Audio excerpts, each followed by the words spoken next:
Karomah para sahabat Nabi Muhammad Shallallahu Alaihi Wasallam. Assalamualaikum teman-teman. Ada sebuah pertanyaan. Kenapa sahabat tidak tampak karomahnya, sedangkan waliullah mempunyai karomah yang bermacam-macam? Penanya, Bazar Jamhar. Jawaban, sebetulnya banyak riwayat yang menerangkan tentang karomah para sahabat, diantaranya 1. Karomah sahabat Abu Bakar As-Siddiq. Imam Fakhrur Razi, tatkala menafsirkan surat Al-Kahfi banyak menceritakan tentang karomah para sahabat Nabi, termasuk di dalamnya karomah sahabat Abu Bakar As-Siddiq. Diceritakan bahwa saat jenazah sahabat Abu Bakar dibawa dan mendekati pintu makam Rasulullah, para pengusung mengucapkan salam, "Assalamualaikum ya Rasulullah." Ini Abu Bakar sedang di luar pintu. Tanpa diduga pintu makam langsung terbuka dan terdengar suara, "Masuklah orang yang dicintai kepada orang yang mencintainya." Menurut Imam Taj Al-Subki, sahabat Abu Bakar memiliki dua macam keramat. Pertama, mengetahui penyakit yang dialaminya membawa kematian dan mengetahui bayi yang ada di dalam kandungan istrinya adalah bayi perempuan. Catatan, hal seperti karomah beliau ini tentu berbeda dengan pengetahuan ahli medis zaman sekarang, karena beliau mengetahuinya dengan mata batin sedangkan medis mengetahui dengan bantuan alat-alat canggih. Namun setidaknya apa yang dilihat oleh sahabat Abu Bakar adalah inspirasi bagi generasi modern. Kisah di atas tercatat di dalam kitab Jami'u Karomatil Aulia, karya Imam Yusuf An-Nabhani, 1265 Hijriyah sampai 1350 Hijriyah. Cetakan Dar El-Fikr Jilid 1 halaman 128. 2. Karomah sahabat Umar ibnu Al-Hattab Al-Faruq Sariyah ibnu Zanim adalah salah seorang pemimpin bala tentara Umar ibnu Al-Hattab. Suatu ketika dia sedang berada di medan peperangan dan saat bala tentara yang dipimpinnya berada di pintu Nuhawan. Saat itu, sahabat Umar ibnu Al-Hattab sedanan berada di atas mimbar untuk membacakan khotbah. Tiba-tiba saja dia berteriak agar Sariyah ibnu Zanim mengubah strategi perang. Padahal saat itu Sariyah ibnu Zanim berada di arena pertempuran di negeri timur, sedangkan sahabat Umar berada di Madinah. Kemudian suara komando Umar tersebut didengar oleh Sariyah yang segera ia mengubah strategi perangnya. Catatan, perlu diketahui bahwa zaman dulu belum ada telepon dan belum ada HP, juga belum ada video call, jadi apa yang beliau alami adalah murni penglihatan dan seruan gaib yang hanya orang khusus yang bisa melakukannya. Diceritakan, di masa sahabat Umar ibnu Al-Hattab pernah terjadi gempa bumi yang maha dahsyat. Kemudian sahabat Umar bertahmid dan memukulkan cemetinya seraya berkata, "Hai bumi, tenanglah kamu." Maka dengan segera bumi tenang kembali seperti semula. Kemudian, saat penaklukan kota Mesir di bawah Panglima Amr ibni Al-As, terjadi kekeringan di Sungai Nil. Menurut penduduk Mesir, air akan mengalir lagi bila seorang perempuan harus menjadi korban sebagai tumbal. Perihal ini, Amr ibni Al-As melaporkannya kepada Umar ibni Al-Hattab. Lalu Umar menuliskan surat kepada Sungai Nil yang berbunyi, "Dari Umar Amirul Mukminin kepada Sungai Nil di Mesir. Amma ba'du, jika kamu mengalir dengan kehendakmu, maka janganlah kamu mengalir. Namun jika kamu mengalir karena kehendak Allah yang Maha Esa dan Maha Perkasa, maka kami mohon kepada Allah yang Maha Esa dan Maha Perkasa untuk mengalirimu." Selanjutnya surat itu dilemparkan ke dalam Sungai Nil.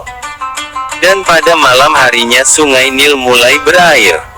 3. Sahabat Utsman ibnu Affan, beliau terkenal dengan ketajaman firasatnya, yang oleh Syekh Ibn Taimiyah digolongkan karomah yang dianugerahkan Allah kepadanya. Ketajaman firasatnya telah dibuktikan ketika dia berada di sebuah majelis taklim. Ketika itu datang seorang laki-laki dan wanita yang bukan muhrimnya. Sahabat Utsman mengatakan, "Ada dua orang di antara kalian yang datang, sedangkan kedua matanya terlihat bekas berzina. Sindir Utsman. Kemudian orang tersebut terkejut dan mengira bahwa Utsman telah mendapatkan wahyu dari Allah sebagaimana layaknya Nabi Muhammad Shallallahu Alaihi Wasallam.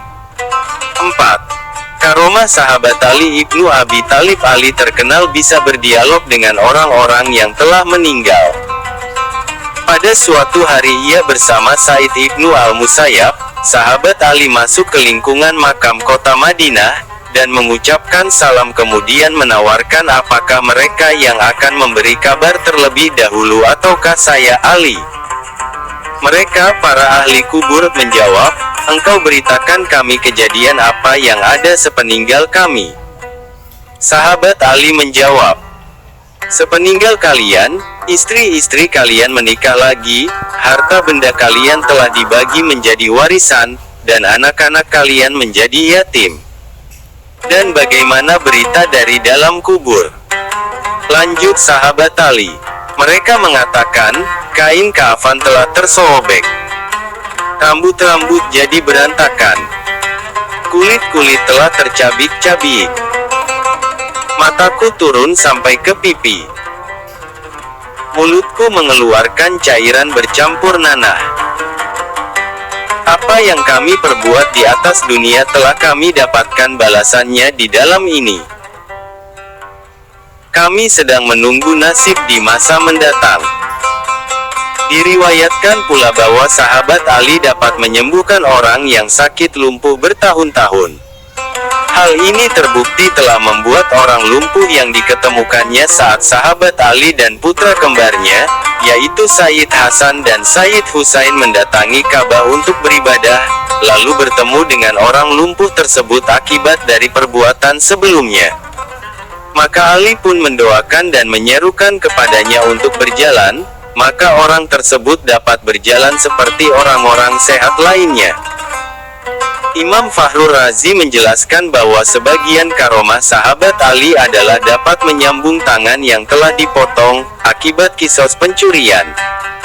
Hal ini terjadi pada budaknya sendiri. 5. Karomah sahabat Sa'ad ibnu Abi Waqqas yang terkenal adalah kemustajaban doanya. Sebagaimana diceritakan Imam Tabrani, Ibnu Asakir dan Imam Abu Nuaim dari Abi Kubaisyah bahwa pada suatu hari, sahabat Sa'ad pernah dihina dan dicaci maki oleh seseorang yang tidak mengenalnya. Kemudian sahabat Sa'ad berdoa kepada Allah, "Ya Allah, hentikanlah gangguan lidah dan tangan orang yang menghinaku ini." Dan saat orang tersebut ikut terlihat dalam peperangan, anak panah menancap ke bagian mulut dan tangannya, sehingga benar-benar tidak dapat berbicara dan memegang sesuatu. Catatan, tidak ada penjelasan tentang siapa dan apa agama penghina tersebut. Imam At-Tabrani juga telah mengemukakan suatu riwayat dari Amir ibnu Sa'ad, bahwa ketika sahabat Sa'ad bertemu dengan orang yang mencaci maki sahabat Ali ibni Abi Thalib, kemudian Sa'ad menegurnya, "Jangan kau caci orang yang telah meninggal dunia, nanti aku akan mendoakanmu." Orang tersebut mengatakan, "Aku tidak takut dengan gertakanmu." Akhirnya Sa'ad pun berdoa, "Ya Allah, berilah orang ini pelajaran atas hinaannya terhadap orang yang telah meninggal."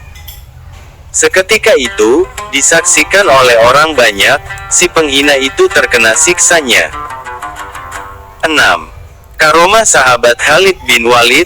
Khalid adalah seorang tidak terkena mudarat racun yang diminumnya. Banyak riwayat tentang karomah Khalid ibnu Al-Walid, diantaranya sebagaimana disebutkan Abu Ya'la dan Abu Nuaim.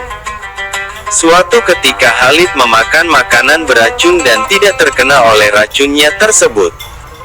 Juga sahabat Khalid bin Walid, ia dapat mengubah isi guci yang semula khamar atau minuman keras diubah menjadi cuka, dengan doanya. 7. Karomah Usaid ibnu Hudair. Ketika sedang membaca Al-Quran surat Al-Kahfi, malaikat turun seperti bayangan halus dari langit untuk mendengar bacaan yang begitu indah dan merdu. Dan malaikat pun pernah memberi salam kepada Usaid ibn Hudair. 8. Karomah sahabat Salman Al-Farisi, orang yang pernah makan bersama Salman satu piring, ia kemudian mendengar, piring dan seluruh isinya terdengar mengucapkan tasbih kepada Allah Subhanahu wa Ta'ala. 9. Karomah sahabat Ubad ibnu Bashar yang pernah bersama Syams pulang dari majelis Rasulullah pada malam yang gelap gulita, kemudian muncul cahaya sebagai penerang mereka, dan saat mereka berpisah, cahaya itu pun terbelah menjadi dua untuk dapat menerangi masing-masing dari mereka. Nah, demikianlah kisah karomah para sahabat Nabi, yang dapat kami ceritakan pada kesempatan ini. Satu hal yang perlu kita ketahui, bahwa kemunculan keramat atau karomah yang dialami oleh beberapa sahabat Nabi dalam berbagai kejadian, tentunya melalui proses panjang, dan sifatnya temporer saja, alias tidak kontinu atau tidak terus-menerus. Termasuk karomah besar adalah, syariat dan ibadah yang mereka jalankan tidak menyalahi dan menyimpang dari tuntunan Allah dan Rasul-Nya, sehingga syariat dapat sampai kepada kita secara murni. Dan tentunya masih banyak lagi karomah yang dimiliki para sahabat Nabi yang belum sempat diceritakan di sini. Jangan sampai karena ketidaksampaian pengetahuan kita, lantas menyalahkan atau mendustakan para aulia, atas karomah-karomah yang dimilikinya. Kisah di atas ditulis oleh Bah Jenggot dan Abdurrohim As-Soro. Dan ada sedikit penyempurnaan kata atau tata bahasa dari editor.